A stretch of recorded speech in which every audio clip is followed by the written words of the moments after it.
last video, I was like, yeah, no, if Paige can be a top 5 player, the Dallas Wings can be a dark horse contender. If Jessica Shepard can continue to, not 22, 20, and 10, but she can continue to have that kind of impact, this team can compete with anybody.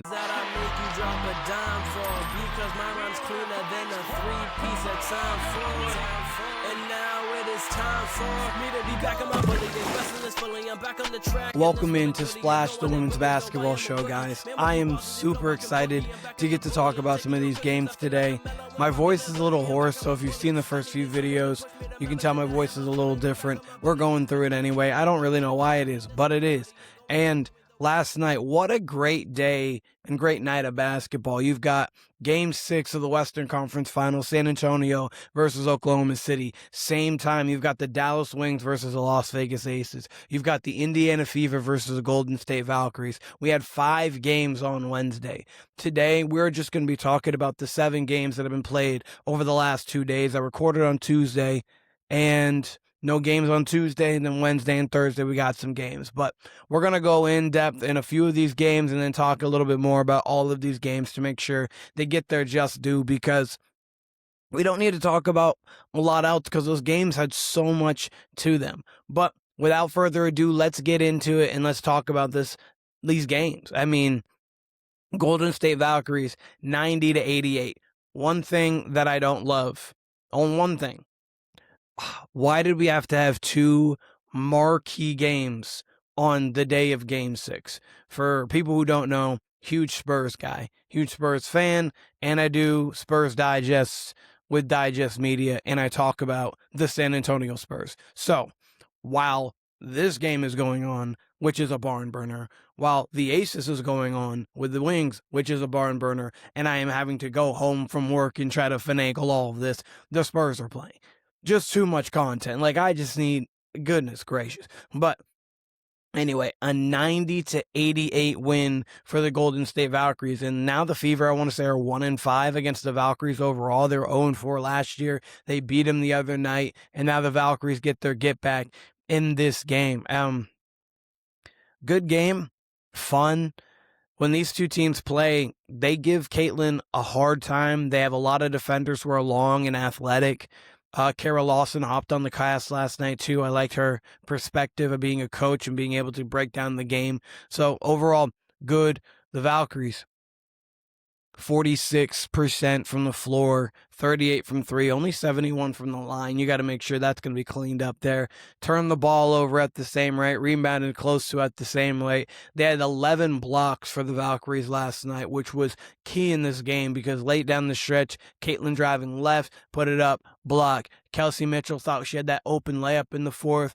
Layup, block. It was a lot of deterring, a lot of big plays. They had that great defensive double on Aaliyah Boston when she went to turn over her left shoulder, or actually turn over her right shoulder, and then she had to go back left and then miss the shot there. But fun game, good game. Veronica Burton put up 25, 6, and 3. That's a season high for points. Then Gabby Williams, 19, 6, and 6, the Swiss Army knife that she is. Those two are making things very difficult on people because Veronica Burton just continues to put ball pressure, offensively and defensively on the team. She likes to get 2 feet in the paint, and then she can dish from there. Last night, she didn't have a high assist game because she was too busy scoring 25. And Gabby Williams is just a Swiss Army knife. She can guard 1 through 4. She really can't guard a 5 just because, even honestly, she probably could guard a 5, depending on the 5. But she can guard pretty much every position. 19, 6, and 6. Gets to her spots. Too athletic. Too strong getting to the paint. She missed a few key free throws, which gave the Fever life last night and gave them an opening. But overall, the Valkyries still got it done. And overall, other than those two, they had Salon off the bench, 19, 7, and 3, 3 of 5 from 3, had that big shot in the corner, but it was just a big 3. And then everyone else was just timely play here, timely play there. Kia Stokes, Kayla Charles, Kayla Thornton playing good some defense. So the Golden State Valkyries, the thing that they're missing to make them a true top flight contender in this league is just a go-to scorer and a go-to star down the stretch of these games, because you could tell that they got a little bit discombobulated down the stretch. They didn't get great offensive possessions. Swan had that shot in the corner, but they didn't have great offensive possessions down the stretch, which gave the Fever life. The Fever just could not capitalize on those possessions. But overall, that is where the Valkyries are missing something. And that was honestly why I thought that they were going to keep Flage, because I thought Flage could develop into something like that, because obviously we've seen Flage comparisons to Clea Copper a little bit with the way that they play, the energy that they play with, the tenacity. And if she could get to that level, then I thought that that would be the perfect fit for her. But hey, they could find somebody, and Golden State is a great building to play in. Not going to lie. Having Steph somewhere around the building might be a draw for you too, to be like, wait a second. I might be able to get help from this guy when it comes to getting better as a player. So those little things like that could also be there too. So look in free agency possibly next year for a player to go to this team and make this team a real contender. On the other end, Caitlin Clark, 16, 4 and 6, inefficient. She 2 turnovers late, missed the 3 late. The Valkyries, when they want to play defense, that's their calling card. They can lock up on a possession, and that's what they did late game. They made it extremely difficult for the 3 best players on the Indiana Fever. I do want to shout out Caitlin, fastest to reach 1,000 points, 500 assists. This is here, 59 games. Sue Bird was the next with 82. So just continuing to break records and do things that are amazing. And I want to quickly mention this before we get on to more talking about this team and their game. Thank you to everybody who is commenting on the socials, and also everything link for the socials is going to be in the description right now too, guys. If you haven't, hit that subscribe button, hit the like, hit the notification bell so you know every time that we upload here at Splash. Much appreciated. We're wanting to grow this thing so we can all enjoy and talk to a WNBA, because if you enjoy the WNBA just like I do, make sure you hit that subscribe, make sure you hit that like, make sure you comment, enjoy yourself, start building this community up. But what I wanted to say about Caitlin Clark right here is this. I had a lot of discourse on TikTok when I went over my top 10 players in the WNBA. Caitlin Clark I had at 5. I posted the link page at 6. There was still some Caitlin Clark comments in it. I posted Caitlin at 5. There was a bunch of arguments. And there was she's the best in the league, just clearly the best in the league, or she's not as good as everyone says she is. So my ranking at 5, I feel super confident in, because usually it's 1 here, 1 here, usually right in the middle. So if we're going to have about outside top 10 and she's the best, probably at number 5 is actually where she lies, because she is a very, very good basketball player. She does a lot to the game. And if you want to hear more on my thoughts about Caitlin Clark and that, go check out the top 10 players. There's a segment of it specifically, or there's the full episode. Go check that out. But let's get back into all of this for the game. Aaliyah Boston, 13 points, only played 22 minutes, got into foul trouble early. She was very frustrated with the refs all game. You could tell she had a couple ticky-tack fouls. She's talked about it actually on her podcast with Candace Parker, Post Moves, how because she is so strong and when she turns, a lot of people will flop, and then it obviously looks like she is just bullying these people. So a lot of the time she feels as if, okay, I'm just turning over her shoulder and doing what I'm supposed to do because I do get that right of movement, and these players are going to be impeding me, but because I'm much stronger than them, they're flopping, and now I'm getting fouls for it. And you could tell that was bothering her last night. Kelsey Mitchell, a little inefficient from the floor, a couple threes on the board. Again, as I was saying with Caitlin, inefficient, 5 turnovers last night. But Raven Johnson off the bench, career high. tied for a game high for the Indiana Fever with 16. She played phenomenal. I think it's interesting that they moved Sophie Cunningham to the bench and Lexi Holt to the starting lineup. I think they wanted a little bit more defensive punch in the starting lineup, obviously with Caitlin. Kelsey's a good defender. Aaliyah's a really good defender. But then you got another prime, hey Kelsey, hey Caitlin. Here's someone to take the best offensive player on the floor in Lexi. Or offensive guard, I should say. So I really like how this Indiana Fever team is built and what they've been doing. They're growing and growing. They're going to only get better as time goes on. But overall, a really fun and a really good game to watch. This Indiana Fevers versus Golden State Valkyries game. And then we get into the first game of the night, which was the Dallas Wings versus the Las Vegas Aces. That picture shows AZ FUD, but we know exactly the picture we need to show. Are you kidding? 22, 20, and 10? Are you kidding me? I am not going to lie to you. With this game, I watched majority of it. I watched the majority of it, but then I had to come home from work. And so I was like on my way home, and I'm paying attention to it. I'm not watching and driving because it's too dangerous, but I was paying attention to it. And then I looked at the stats again. I was like, she has 15, 10, and 5. Okay. She has almost 20. Okay. And she had 11 in the third, I believe. And just overall, Jessica Shepard alone has made this Dallas Wings team honestly more than a dark horse contender. Last video, I was like, yeah, no, if Paige can be a top 5 player, the Dallas Wings can be a dark horse contender. If Jessica Shepard can continue to, not 22, 20, and 10, but she can continue to have that kind of impact, this team can compete with anybody. They just went and they beat the Liberty in New York, and then they go and beat the Aces. Like, there's something's brewing there. And I was talking about Jose Fernandez. He pressed that button, and he pressed it early. You can't press it multiple times. You can press it a couple times, but you can't do it too many times. He pressed it super early, and they responded, and they are continuing to respond. So, Jessica Shepard, you're insane. That's Nikola Jokic. What are we doing? 22, 20, and 10 with a historic triple-double. No one's ever done that. 20, 20, and 10, that is insane.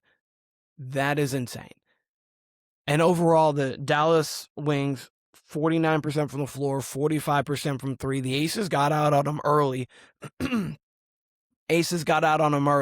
But it was the tenacity, it was the tenaciousness, it was getting after it, and then just the offensive fluidity in the third quarter that really got it done. They were the aggressors. They got to the offensive line, or the free throw line, a little bit more because they were the aggressors, especially in that second half. And continuing again, Paisy doing their thing. They both had 24 last game. Now Paige, 20 and 6. AZ, 22 and 2. Shout out to AZ in her first start doing this. I mean, for anybody who had a question on, hey, can AZ be a true starter in this league? Or not even a true starter. Should she have been the number 1 overall pick? Over these last couple of games, she's showing, yeah, I deserve to be the number 1 overall pick. She can get it off the bounce a little bit. She's got a nice float game, nice mid-range game. She doesn't play outside of herself. In the shot, there was a shot that she took early in the game. It was like with 8:50 left in the first quarter.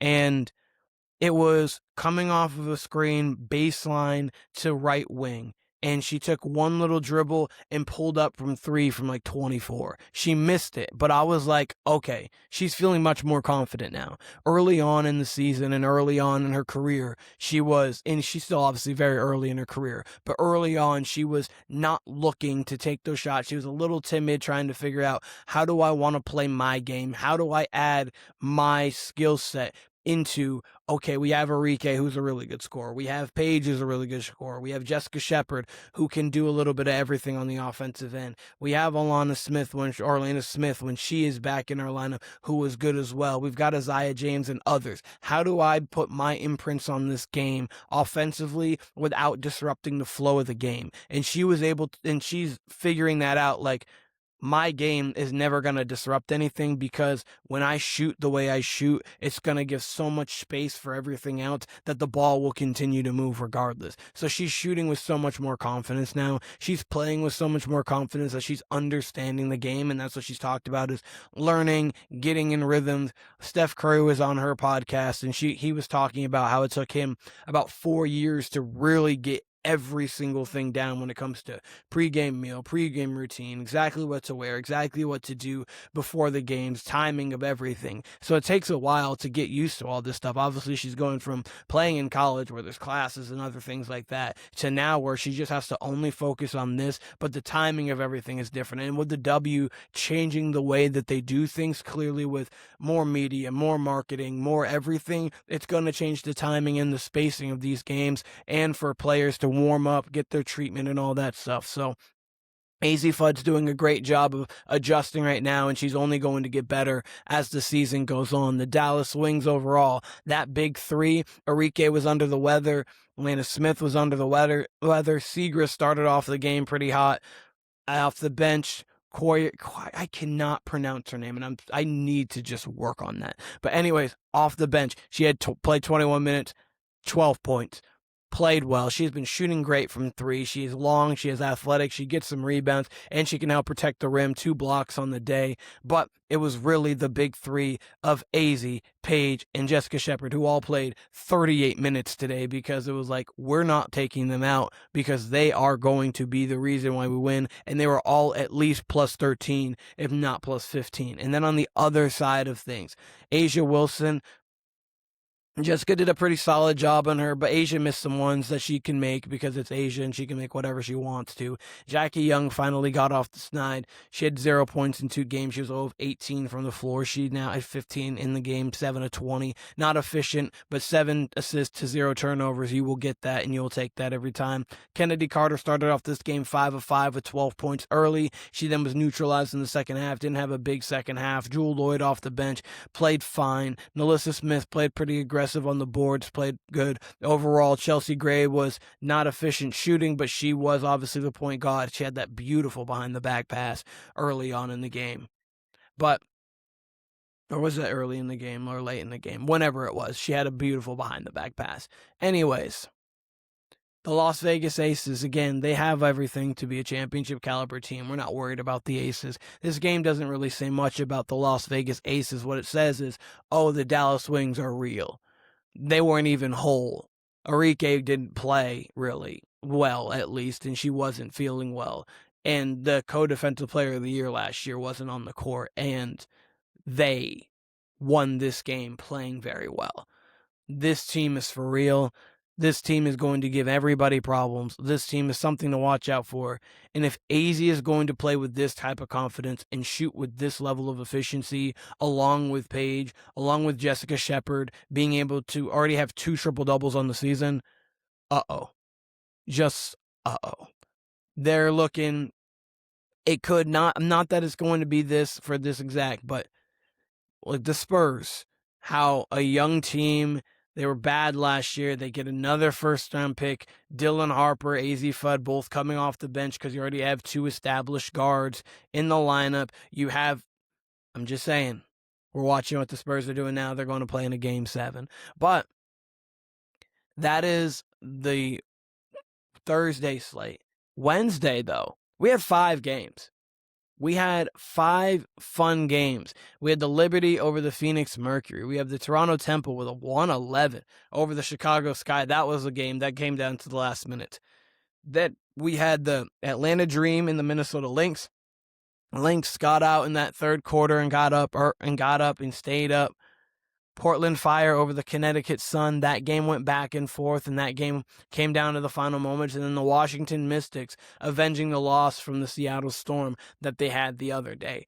Fun 5-game slate on Wednesday. This one I was able to sit down and keep up with.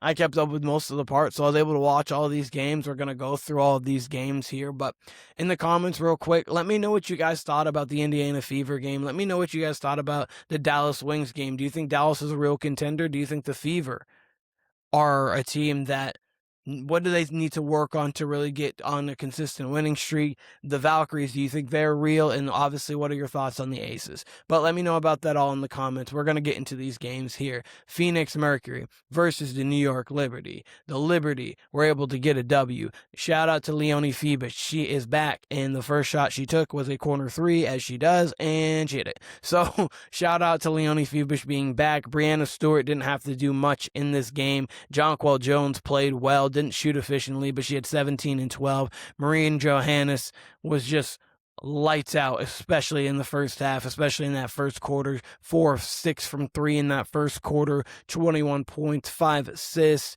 and then they got contributions from the rest of their team. They had no Sabrina Ionescu in this game, but doesn't matter. They were able to get the win against the Phoenix Mercury. On the Mercury side of things, Kalia Copper couldn't get it going fully. She had 19, but she wasn't efficient, and she was just missing some timely shots. Alyssa Thomas was neutralized offensively when it came to scoring. She only had 9 points. She did have 7 rebounds and 9 assists because that's what she does. Natasha Mack continuing her incredibly efficient season so far. She had 14. And then from there, a lot of role players who were scoring here, scoring there, but overall, the Phoenix Mercury could not get a rhythm, and they haven't been able to get a rhythm this year. I believe they're 2-6 on the season now, and they've got a game against the Liberty tonight, which is going to make things extremely tough again because they might go to 2-7. So a Phoenix Mercury team, they're going to have to figure something out here earlier rather than later because there's a lot of teams that have been impressive, and they're a team that has the ability to make the playoffs, but they're not playing at a playoff caliber level right now. Then we get to the Toronto Temple versus Chicago Sky. These expansion teams are like, wait, we've been in the league for a while. Like, we're not even just expansion teams who have like lesser rosters. Like, we're actually pretty good. And so on the Chicago Sky side of things, Natasha Cloud played really efficient. She played really active. She was great in this game. She was great as receivant. She played well, didn't shoot well from 3, but she played well. Sky Diggins controlling pace, controlling the game, 23 and 9. Sydney Taylor off the bench, 9 of 22 from the floor with 27 points. She played good too. Rachel Bantham didn't really shoot much from the outside. JC Sheldon played some pretty solid defense, but didn't do a whole lot in this game. It was really the combination of Cloud, Sky, and Taylor who got this thing going for the Sky. But on the other end, Marina Mabry ended that game. She had a lot of big buckets down the stretch, 24, 4, and 7. Sabali, shout out to Satu's sister, Niara Sabali, with a career-high 29 points, 11 of 14 from the floor, 3 of 4 from 3. She was playing well. Brittany Sykes, 20 points and 6 of 14 from the floor. I mean, just Toronto Temple are playing really good basketball. And then there's one player I do want to talk about a little bit more, and it's Kiki Rice. Kiki Rice there, 14 8 and 7. Let me give it a big view. 14, 8 and 7 on the night. Hey, this rookie's looking good. This class is looking good. And you knew this class was going to be a good rookie class. We've had a lot of really good rookie classes, like not just the top level, but afterwards.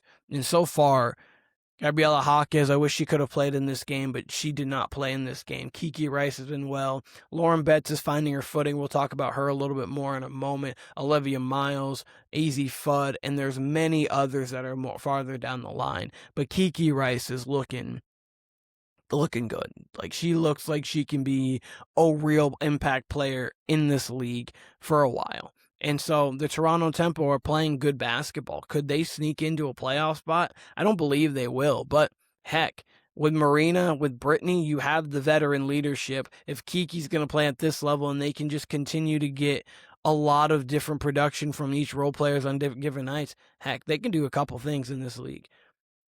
The Minnesota Lynx.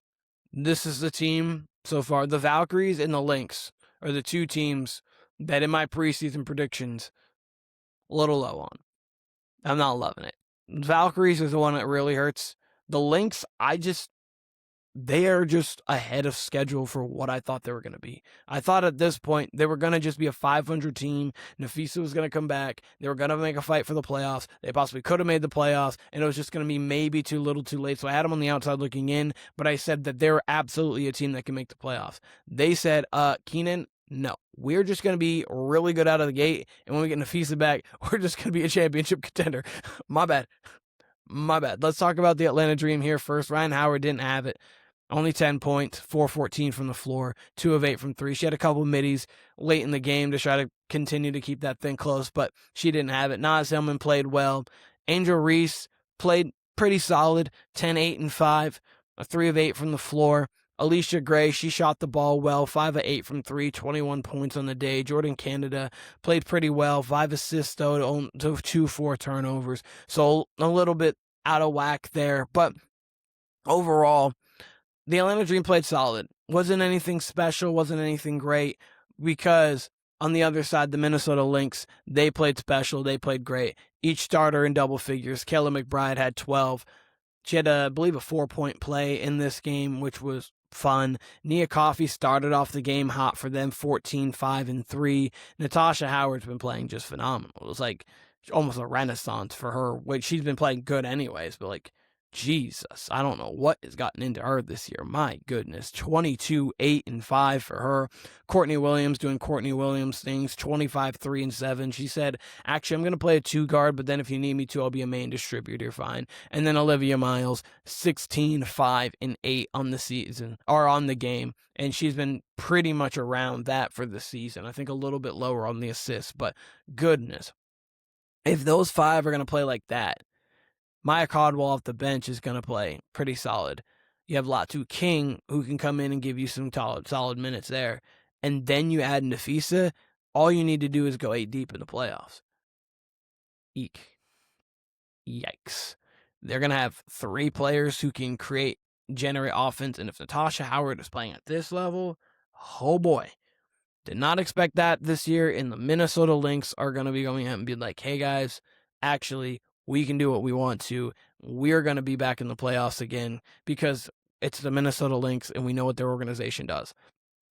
Washington Mystics started off this game hot. This game was a little bit closer at the end than it really was. Shakira Austin started off this game playing really good basketball. Ended with 18, 13, and 5. She played aggressive. She played hard. She was active. Kiki Iriafin, 13 and 9. Sonia Citron was only 3 of 12. She had 0 points in the first half, and then she just started shooting in the second half. A lot of her games, it's a low-scoring first half, and then she gets going in the third quarter and going on from there. It's like she's just letting the game come to her. I wish she would sometimes be a little bit more aggressive, and they would look for her a little bit early on, because Sonia is the key to unlock this whole team. Shakira's really good. Kiki's very good. I love Georgia Amore. I've loved her since I saw her at Virginia Tech, and then she goes to Kentucky, and then now she's obviously in the league, and last year she was out with a torn ACL. Love the energy, the effort that she plays with. She can shoot, and then she can pass at an extremely high level. But Sonia Citron is what will make this team a true playoff contender and a true team that's going to be difficult to get out in the series. Kiki Iriafin and Shakira Austin mixed in with Lauren Betts, you just have waves of size that you have to deal with. But Sonia can go bar for bar with a lot of your favorites. We saw in the Fever game, Caitlin at 32, I believe, and she's like, I can get you 30. And if I had one more second, we wouldn't have even gotten to an OT, Caitlin. That shot would have been in, and we wouldn't have even gotten to an OT. So, like, Sonia Citron is the person who can go bar for bar with a lot of your favorites. So she is someone who I think they need to feature in the offense a little bit more. They play inside out because they have such good size, but I just think there's some times where they need to run a little bit more sets for her. But overall, they got the W. They avenged the loss to the Seattle Storm that they had the other night. Flage was only 3 of 13. The Storm didn't play a great game. All fam, I like her. She moves smoother than I thought that she was going to move coming into the league. I'm not going to lie. I did not dive too much into the overseas tape of it. I saw what she was. I read on her to know that she was going to be one of the top picks. And I thought that Dallas could even be interested in taking her. But after you get Jessica Shepard and Elena Smith, you probably don't need to go that route. You can go kind of whatever route you want to. But She moves smooth. She plays well. Like, she's going to be something in this league. Flage, though, didn't play well. Horston didn't play too well. Overall, the Seattle Storm just didn't play too well as a team. There's not really much to talk about with this roster. They're young. They're going to have their ups. They're going to have their downs. They're going to play well, but they're going to have games where they don't play well. So, just the Seattle Storm didn't really show up to play, and the Mystics needed to get their get back after sitting on a loss when they lost to them. And then the final game, we had the Sun versus the Fire. And this was an interesting game that came down right to the end. The Sun got hot in that third quarter, but then the Fire in the fourth quarter did what the Fire have been doing this season. On this side, Anissa Moore didn't shoot efficiently, but she played really hard and really well, 13 and 13. I've always wondered this, and this is just me being a male, I guess. The long hair, is that tough to play with? It feels like it is. Whatever. They have, obviously, you're looking whatever you're comfortable with. But I always felt like that was very tough to play with. Ledger Walker had 11. Van Lith had 12. There's one thing I do want to quickly mention about this team before we get into everything else. I don't love just the hockey rotation of this team. I feel that there are players who are better than other players on this roster, and they don't get the full opportunity because this whole thing is working like a hockey team where it's like we have all these players. We're going 12, 13 deep, and we're just rotating them, and no one's going to get high minutes consistently. So I just feel like there's a lack of rhythm for some of these players because Anissa played 29 minutes in this game. She can maybe play 12 in the next game. So it's just, I feel like there's a lack of overall continuity, and I'm hopeful that as the season goes on, they find a good rotation, and it can be a consistent, okay, this here, this is what we do here. And Aaliyah Edwards didn't play much in this game. I believe she went out with an injury. I didn't actually see that because there were so many games going on. But overall, I just feel as if they should feature more because I think for me, there's a clear kind of hierarchy on like who is the best to who is not. And obviously we'll see when Brittany Griner comes back to see if that's going to be able to switch things up. But overall, the Connecticut Sun, they play hard, they play aggressive, and they're obviously extremely young. That's just going to have a bunch of rotating pieces. And then on the other side, the Portland Fire, they play with that fire. Bridget Carlton, 5 of 10 from the floor, 2 of 5 from 3, 7 rebounds. Carla Late, who is becoming one of my favorite players in the league to watch, 20 points. I love Sarah Ashley Barker. I loved her since watching her at Alabama, 11 rebounds. I'd like to get even her a couple more shots throughout games. Megan Gustafson, she played well, but this Portland Fire team just played aggressive with energy and with effort and got the job done.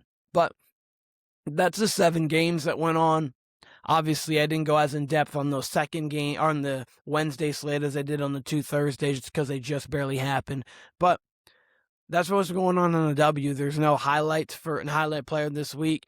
If there was, it'd be Jessica Shepard for doing insane things. I mean, like, let's see if we can just hopefully get to it here. Hold on. I'm sorry. This is just how we're going to have to go through it, guys. Golly, 22, 20, and 10. But let's just say that's the highlight player of the week. That's the splash player of the week. But golly, that's insane. That is insane. But anyways, this has been Splash, the women's basketball show with Keenan Warner. Again, if you got to this point, you might as well just hit the sub. You might as well hit the notification bell. You might as well hit the like, comment, give something there. Because if you got to this point, that means I took some of your time away. So at least get something out of it. But again, guys, appreciate all of you. And we'll be seeing you guys again very, very soon.